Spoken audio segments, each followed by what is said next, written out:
of tea. Oh, hello. My name's Jonas. I'm trying to get nice and cosy for tonight's story, so I thought a warm mug of tea would help. Are you nice and cosy and ready for bed? It's a bit cold in tonight's bedtime story, so I'm glad we're wrapped up warm indoors. This story is by Debbie Gliori, and it's called Mr. Bear to the Rescue. It was a wild and windy night in the forest. The kind of night where the best place to be was indoors, snug and warm, with the windows and the doors tightly shut to keep the weather out. Mr. Bear was tucked up in bed listening to the wind howling outside. "Did you hear that?" said Mrs. Bear. "Sounded like someone calling help." "It's just the wind, dear," said Mr. Bear. "Yeah," said a small voice. "There," said Mrs. Bear. "I did hear someone. Go and see who it is, dear."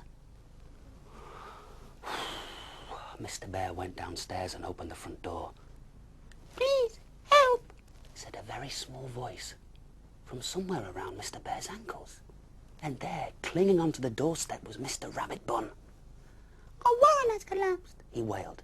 "The Hoot Tooty's nest has blown away, the Buzz's hive is ruined, and we can't find baby Flora anywhere." And then Mr. Rabbit Bun vanished off into the night. "Help is on its way," said Mr. Bear, grabbing tools and a honey sandwich just in case. "Do be careful, dear," called Mrs. Bear. "Don't worry," said Mr. Bear as he blew down the garden. "I'll be fine."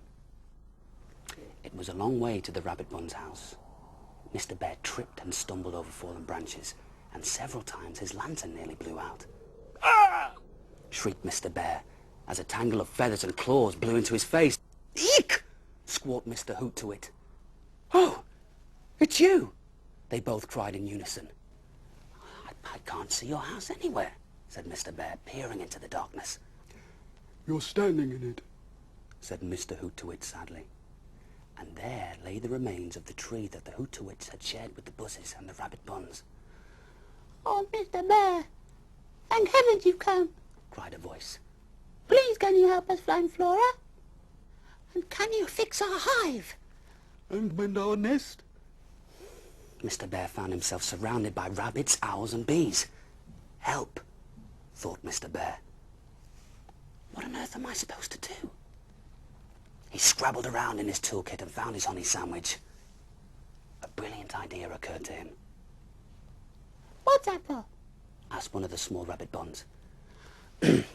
"Glue," said Mr. Bear, peeling the sandwich apart. Hive glue, in fact.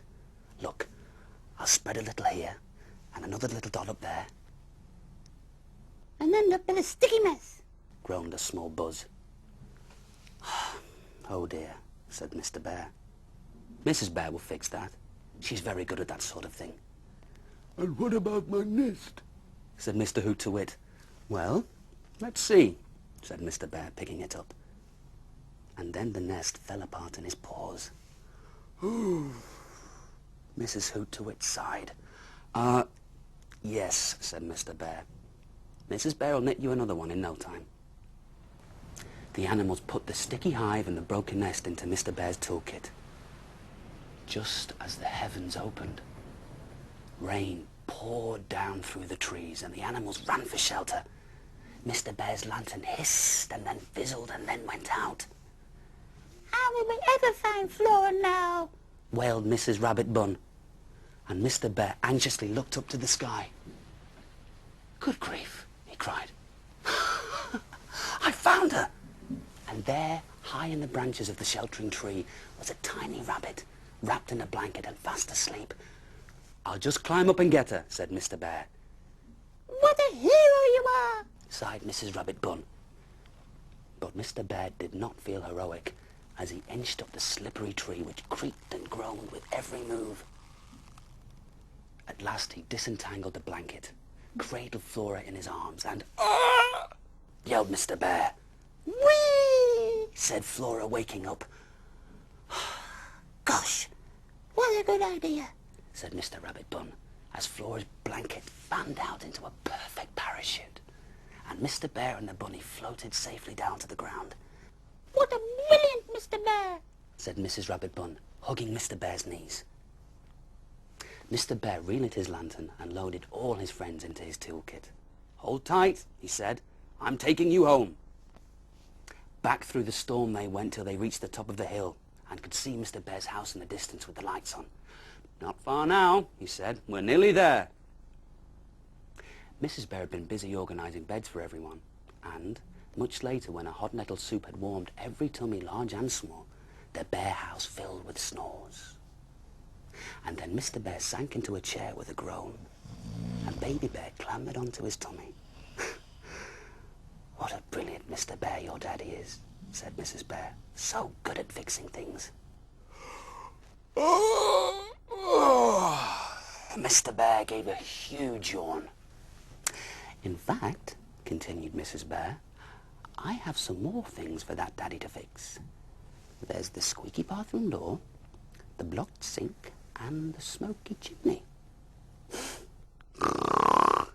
Mr. Bear gave a loud snore. "But they can all wait until tomorrow," said Mrs. Bear. "Even brilliant Mr. Bears need a bit of rescuing at times," she said, tucking a blanket round Mr. Bear and the baby and heading upstairs to bed.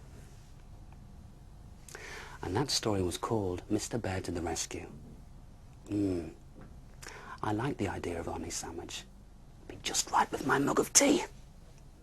In fact, I think I'll just go and find one while you go off to bed. And I'll see you soon for another story. Good night.